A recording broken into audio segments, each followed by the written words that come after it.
같은 국문인으로서 제가 이렇게 졸업하고 이런 일을 하고 있다. 그냥 그리고 우리가 지금 같은 이 전공으로 이런 일도 할 수 있구나, 그리고 이런 직무가 있구나 정도로 편하게 이해하시면서 들으시면 좋을 것 같습니다. 채용이 여러분 뭘까요? 맞습니다. 사람을 뽑는 일이죠.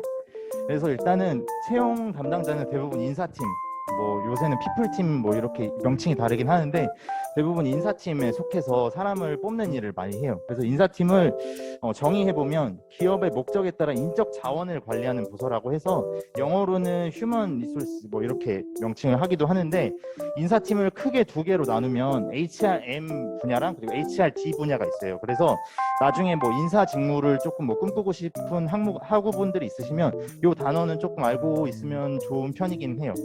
근데 지금 뭐 이렇게 말씀드리면은 뭐 좀 이해가 안 갈 수도 있는데, 일단 HRM이라고 하는 거는 일단 인적 자원을 관리하는 뭐 직무라고 보시면 돼요. 그래서 뭐 인사 기획, 뭐 채용, 관리, 뭐 급여 뭐 이렇게 조금 뭐 큰 틀로 설명드릴 수가 있는데, 뭐 이렇게까지 자세하게 설명드리는 내용은 좀 지루하실 수도 있어서 그냥 넘어갈게요. 그리고 HRD 쪽은 이건 약간 이제 회사 다니는 사람들 교육을, 그러니까 뭐 예를 들면 뭐 법정 의무 교육이라고 해서 회사를 다니면 뭐 필수로 들어야 되는 교육이 뭐 법으로 정해져 있어요. 그래서 이 교육을 우리 사후분들에게 어떻게 교육을 시킬지 뭐 이렇게 기획하는 역할이라고 보시면 되고, 그리고 뭐 이 외에도 뭐 성희롱 예방 교육 뭐 그리고 여러 가지 교육이 있기는 한데 이것도 그냥 넘어가도록 하겠습니다. 일단 그래서 인사팀에서 만약에 제가 채용 담당자가 되었어요. 그래서 채용이 어떻게 이루어지는지 간략하게 설명 한번 드리면, 일단은 현업 부서에서 인사팀에다가 우리 사람이 필요합니다 라는 요청을 합니다. 예를 들면은 뭐 어디 뭐 경영기획팀 뭐 어디 팀에서 한 명이 뭐 퇴사를 했어요. 그러면은 그 TO를 일단 확인하면서 뭐 그 채용이 타당한지를 검토를 합니다, 인사팀에서. 그래서 뭐 그게 타당하다고 결정이 나면은 이렇게 뭐 오른쪽에 나와 있는 뭐 프로세스에 따라서 이렇게 채용을 하게 된다고 이렇게 간단하게 보시면 될 것 같습니다. 그래서 만약에 제가 지금 재직하고 있는 경우에는 법인이 굉장히 나눠져 있어요. 예를 들면 좀 어려운 말인가? 회사가 위에 이렇게 있는데 그 아래에 작은 회사들이 연결되어 있는, 그러니까 같은 계열의 회사가 좀 여러 개 있는 경우에는 이제 위에 있는 그 헤드쿼터에서 이렇게 뭐 아래 법인 계열 직원들까지 다 채용을 한다고 보시면 될 것 같아요. 아무튼 인사팀에서 사람 뽑을 때는 이런 절차가 있다 정도로 이해를 하시고 넘어가도록 하겠습니다. 그래서 이렇게 채용의 요청이 오면 일단은 채용 플랫폼을 이용해서 보통 채용을 많이 합니다. 뭐 많이 들어보셨을지는 모르겠는데 뭐 대표적으로 잡코리아, 뭐 사람인 뭐 이런 채용 포털 사이트를 이용해서 저희가 보통 공고를 올리죠. 그래서 공고를 올리면 이제 여러분들이 뭐 취업 준비를 할 때 그 공고문을 확인하고 뭐 이제 입사 지원을 하실 텐데, 일단은 가장 전형적인 형태의 그냥 플랫폼이라고 보시면 될 것 같아요. 이제 이 외에도 다른 플랫폼이 있는데 가장 최근에 뜨고 있는 플랫폼이에요. 그래서 나중에 뭐 이제 이직 준비를 하실 때 사람인이나 뭐 이런 잡코리아 외에도 이런 플랫폼들이 있으니까 참고하셔서 공고문 보시면 좋고요. 일단 원티드는 일단은 그 최근에 좀 뜨고 있는 플랫폼 중에 하나인데 스타트업이 조금 많아요. IT 관련된 기업이나 스타트업 위주가 좀 많고, 그래서 일단 여기의 장점은 굉장히 간편하게 입사 지원을 할 수 있다는 장점이 있고, 나중에 여러분들이 뭐 어떠한 경력이 쌓였을 때 경력자로서 이직할 때는 원티드를 통해서 요새 이직을 많이 하는 추세예요.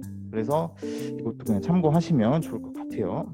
그리고 이건 리멤버라는 플랫폼인데 이것도 아마 처음 들어보셨을 수도 있어요. 이거는 시작은 명함을 등록하는 플랫폼이었어요. 그래서 이제 회사 사람들이 실제로 만나서 명함을 주고받는 뭐 미팅이 있는 자리에서 명함을 주고받는 행위를 많이 하는데, 재작년부터 코로나로 이제 명함을 실제로 주고받지 못하고 이제 뭐 이제 유선으로 연락을 많이 할 때 명함을 이 리멤버라는 앱을 통해서 많이 전달을 하곤 했었어요.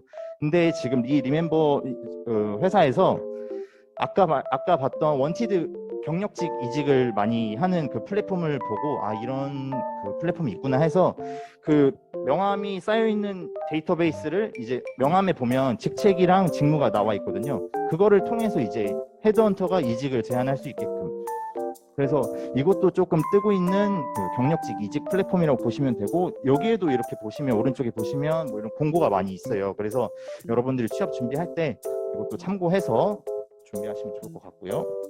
그리고 이건 링크드인이라는 플랫폼인데 이거는 그 우리나라에는 좀 생소한데 전 세계적으로 가장 많이 이용하는 채용 플랫폼 중에 하나예요.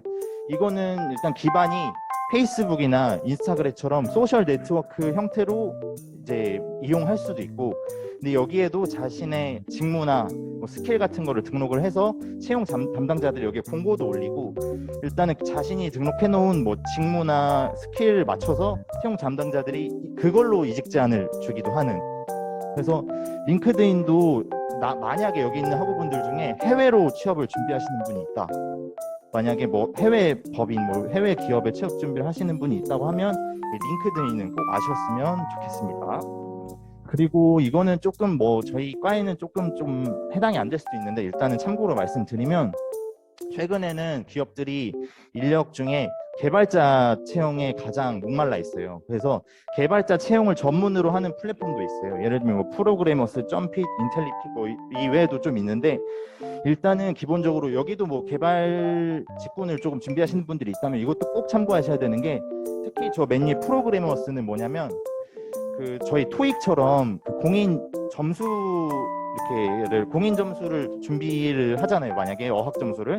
근데 프로그래머스에서는 토익과 같이 어학 점수처럼 그 코딩 인증 점수 뭐 이러니까 공인된 코딩 테스트를 뭐 개발을 했어요. 그래서 개발자들이 입사할 때 여기 프로그래머스에서 만든 그 공인 점수가 있으면 뭐 이렇게 뭐 테스트를 조금 면제해주는 뭐 이러한 제도도 있을 정도로 좀 중요한 플랫폼이라고 보시면 될 것 같아요. 그래서 만약에 여기 있는 학우분들이 뭐 개발 직군을 준비하신다고 하면 프로그래머스도 꼭 알고 가셨으면 좋겠습니다. 그래서 아까 말씀드린 대로 채용 요청이 오면 이러한 플랫폼들을 이용해서 채용 공고를 올리고 이제 이력서를 저희가 받은 다음에 내부적으로 후보자들을 선택해서 면접까지 이제 진행을 하신다고 보면 될 것 같아요. 그래서 다음은 일단 채용 대행.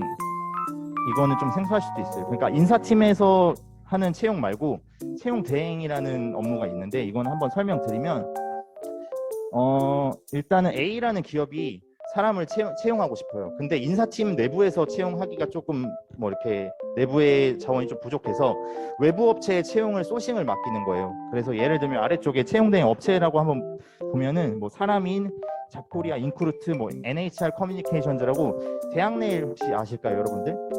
네, 대학내일 내에 채용 대행을 전문으로 하는 법인을 새로운 회사를 만들어서 만든 데가 NHR 커뮤니케이션즈라는 건데, 일단은 여기 있는 업체들은 다른 회사의 직원을 채용을 대신해주는 업체라고 보시면 돼요. 이거는 좀 생소하실 수도 있는데 제가 근무했던 부서가 여기였어요. 그래서 맨 앞에 제가 사람인에서 채용 대행 업무를 한 3년간 진행을 했는데, 일단은 주로 고객사는 뭐 아래쪽에 나와 있는 대로 공공기관들이 직접 채용을 못하게끔 법으로 정해놨었어요. 왜냐하면 채용 비리가 좀 많아가지고. 그래서 나라에서 예산을 주고 전문 업체한테 채용을 대신 맡겨라 해서 진행을 많이 했었는데, 그래서 공공기관들이 여기 위에 있는 채용 대행 업체에다가 우리 연간 채용으로 한 10명을 뽑을 건데 이것 좀 진행해 주세요 라고 저희한테 요청을 주면 저희가 그 요청 안에 따라서 대신 채용을 해주는 업무를 수행을 했었어요. 그래서 채용 대행 업무를 좀 자세하게 보면 일단은 뭐 이렇게 어렵게 나와 있는데 말로 한번 설명드리면, 일단 공공기관 분들 인사팀을 보면 주로 순환 보직이 많아요. 그래서 제가 입사를 했어요. 근데 뭐 다른 영업 뭐 총무 뭐 이런 쪽에서 그 근무를 하다가 3년 정도 지나면은 부서가 바뀝니다. 그래서 갑자기 인사팀에 배정이 돼가지고 자기가 인사팀에 배정이 되는데 업무를 모르잖아요. 그런 경우에도 저희한테 요청을 많이 해요. 그래서 채용 공고문이나 뭐 이런 전체적인 채용 흐름 자체를 모르기 때문에 저희 같은 이제 뭐 채용 대행 전문 업체에다가 이게 저희가 이러한 채용을 하려고 하는데 이게 좀 올바른지 그걸 컨설팅을 저희한테 부탁하는 경우도 있고요. 그리고 서류 전형이라고 해서 입사 지원서를 받고 뭐 자기소개서 평가, 그리고 뭐 자격증 평가, 뭐 검토 뭐 이런 것도 저희한테 위탁을 하고, 그리고 인적성 검사 여러분들 뭐 해보셨는지 모르겠는데 일부 회사들은 그 이제 본인의 회사에 그 입사하기 전에 인성 검사랑 직무 능력 검사라고 해서 IQ 테스트 같은 거 그런 거를 진행을 많이 하는데, 그런 것도 저희한테 보통 위탁을 많이 해서 진행을 하고요. 그리고 채용 홍보는 아까 봤던 사람이나 잡코리아 이런 플랫폼에 뭐 메인 상단 뭐 이런 데다가 저희 채용 좀 홍보 좀 해주세요라고 하는 서비스도 있고요.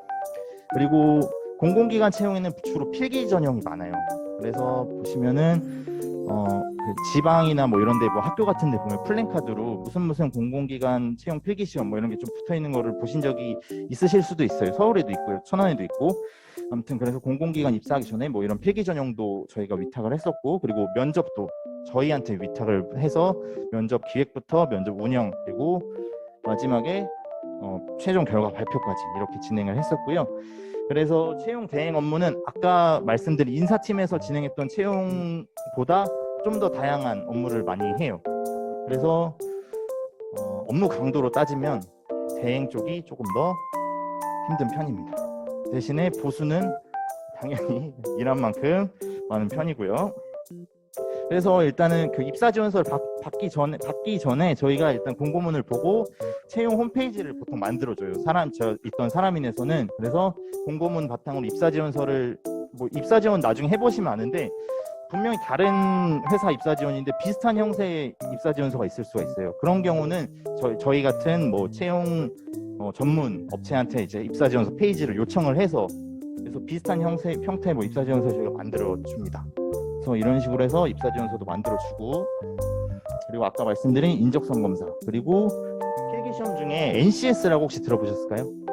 들어보셨군요. 이게 그 이전 정권에서 그 사람을 공공기관 직원들을 뽑을 때 이제 학벌이나 뭐 연령이나 성별 그런 걸 다 제외하고 NCS라는 그 필기시험 하나로 이제 사람의 능력을 평가할 수 있게끔, 그래서 이제 한 3, 4년 전부터 이제 NCS 필기시험을 많이 공공기관 채용할 때 보게 됐는데, 그런 것도 저희가 이제 문항 개발도 직접 하고 그래서 필기시험 운영도 직접 하는 뭐 이런 과정이 있고요. 필기시험 뭐 고사장 대관도 직접 하고, 학교에 전화해가지고 저 이번 주말에 필기시험 있는데 혹시 빌려주실 수 있나요? 이렇게 직접 전화도 하기도 하고 굉장히 다양한 일을 합니다. 그래서 뭐 결과 처리도 하고 뭐 진행을 합니다. 그리고 면접 같은 경우에도 제가 지금 빼놨는데 면접도 똑같이 면접장을 대관을 하고 면접자들 이제 몇 시까지 오게끔 세팅도 하고 면접자들 면접위원도 저희가 직접 들어가기도 하고 섭외도 하고 해서 진행을 하게 됩니다. 아무튼 뭐 간략하게 설명드렸는데 채용 대행이 이런 일이다 정도로 설명드리고 넘어갈게요. 그래서 이러한 아까 말씀드린 대로 인사팀 채용 담당자나 채용 대행 담당자나 뭐 이러한 업무를 하기 위해서 어떤 능력을 갖춰야 되냐라고 생각을 해봤는데, 일단 기본적으로 제가 보기엔 3가지는 무조건 있어야 되는 것 같아요. 일단 첫 번째는 영어 점수는 꼭 있어야 되는 것 같아요. 일단은 그 채용 담당자뿐만 아니라 여러분들이 가고 싶어하는 직무가 일반 사무직군이면 기본적으로 영어 점수는 있는 게 좋습니다. 특히 뭐 좀 나는 그래도 좀 한두 번 들어본 기업에 들어가고 싶다 하는 경우에는 거의 대부분 필수적으로 영어 점수를 요구하는 편이에요. 근데 영어 점수에 너무 두려워하실 필요가 없는 게 대부분 토익 점수 뭐 몇백 점 이상이면 되긴 하는데, 여러분들이 뭐 토익 준비를 해보셔서 알겠지만 토익은 반복입니다.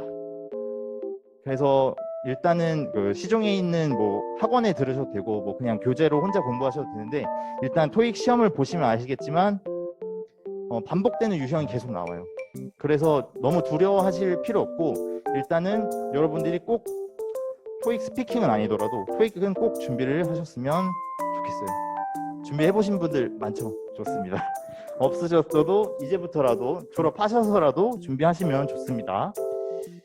그리고 두 번째, 소통하고 협업하는 능력이 정말 중요해요. 근데 이거는 솔직히 회사에 들어가기 전이라서 어떻게 소통하고 어떻게 협업하는지는 당연히 모르잖아요. 그래서 이거는 제가 신입 때 그 자소서 때 많이 쓴 내용인데, 뭐 아르바이트 경험이나 아니면 이렇게 학교에 있는 뭐 이렇게 뭐 대외 활동, 뭐 학생회를 한다든지 그리고 뭐 동아리 활동을 한다든지, 일단 신입 때는 자기소개서에 쓸 내용이 많이 없어요. 아무래도 내가 뭐 회사를 다닌 경험이 없다 보니까. 그래서 신입 때 자기소개서 쓸 때는 내가 이러한 협업과 소통이 가능한데 그거를 나타내기 위한 예시를 들 때 보통 그런 경험을 많이 쓰는 편이거든요. 그래서 뭐 내가 뭐 대학교 다닐 때, 저는 예전에 뭐 대학교 때 총학생회를 했었어요. 여기 상명대학교 그 예전에 유튜브에도 쳐보시면 아는데 빈진호 예전에 한번 부른 적 있고요. 빈진호 이렇게 이 정도로 잘 나가기 직전에 빈진호 뭐 포미닛 뭐 이렇게 많이 불렀었습니다. 지금 못 부르는데 아무튼 이런 내용을 막 자기소개서에 쓰는 거예요. 이제 제가 뭐 이렇게 그 옛날 총학생회를 했는데 이제 그 한정된 예산안에서 연예인들을 이렇게 섭외하는 과정이 있었는데 이제 뭐 나의 탁월한 소통 능력으로 설득을 해서 금액 잘 맞춰서 내가 뭐 섭외를 했다. 뭐 이런 식으로 자기소개서에 녹일 수도 있겠죠. 실제 아니어도 내가 이렇게 잘했다는 걸 어필하는 느낌으로. 그래서 대부분 직무를 보면 예를 들면 영업 직군이면 영업 직군도 똑같아요. 소통이 가장 중요하고 뭐 난 설득하는 능력이 있다. 내가 만약에 그 A 기업에는 뭐 채용 쪽을 썼고 B 기업에는 영업을 썼는데 같은 경험이지만 능력만 좀 다르게 쓰면 되는 거예요. 뭐 A 쪽에는 소통을 쓰고 B 쪽에는 같은 연예인 섭외한 그 사례를 이제 설득한 나 이렇게 설득 잘한다. 뭐 이런 식으로 자기소개서를 쓰면 아주 좋습니다. 그래서 신입 때는 A 하나의 경험을 가지고 뭐 이렇게 두 가지 뭐 이렇게 쓰면 좋다. 뭐 이렇게 설명을 드릴게요. 채용 담당자가 일단은 그 아까 말씀드린 대로 소통이 왜 필요하냐면 현업 부서에서 사람 뽑아달라고 할 때 어떤 능력이 있는 사람을 꼭 뽑아달라고 저희한테 얘기를 해요. 그래서 저희가 그걸 잘 판단을 하고 후보자를 전달을 하는데 그 소통이 잘못해가지고 이제 현업 부서에는 A 능력을 가지고 있는 사람을 원했는데 제가 잘못 이해해서 B라는 능력이 있는 후보자만 전달을 하면 아무 의미가 없는 시간만 소비하는 불필요한 일이 되기 때문에 이런 소통 능력도 아주 중요하고요. 그리고 채용 대행 그쪽에서도 뭐 아까 얘기했다시피 학교도 빌려야 되고 뭐 필기시험 준비도 하고 할 때는 이제 뭐 외부하고 이제 연락할 일이 굉장히 많습니다. 그렇기 때문에 소통 능력 아주 중요하고요. 그리고 세 번째, 문서 작성 능력. 일단은 저도 국문과 다녀서 알지만 저희는 이제 한글이나 워드 같은 이제 그런 글을 많이 사용하잖아요. 그래서 기본적으로 문서 작성 능력이 중요하긴 한데 일단 회사에서는 뭐 물론 직무마다 다르겠지만 보통 뭐 파워포인트나 엑셀 같은 문서 이제 OS를 많이 사용하긴 하거든요. 그래서 뭐 지금 당장 뭐 엑셀을 뭐 연습하라 그런 건 아니지만 만약에 입사하기 직전에 어느 직무가 있는데 거기서 뭐 함수 정도, 그러니까 뭐 함수 같은 거는 공부해서 간다든지 뭐 이러한 문서 작성 능력은 조금 준비해서 가면 이제 아주 좋습니다. 그런 내용도 이제 면접 때 어필하면 아주 좋거든요. 일단은 그 면접위원들도 다 신입분들은 이거를 다 못하는 걸 알고 있어요. 그래서 그들 중에 내가 이런 걸 준비했다라고 하면 내가 좀 돋보일 수가 있겠죠. 그래서 내가 뭐 엑셀을 뭐 이렇게 어느 뭐 아르바이트를 할 때 막 이거 써봤다, 나 뭐 사무 보조 때 엑셀 많이 써가지고 나 막 잘했다 이러면은 되게 좋게 볼 수 있으니까 이것도 뭐 어려운 건 아니니까 한 번씩 이렇게 취업 준비할 때 조금씩 공부해 보시면 도움이 될 것 같습니다.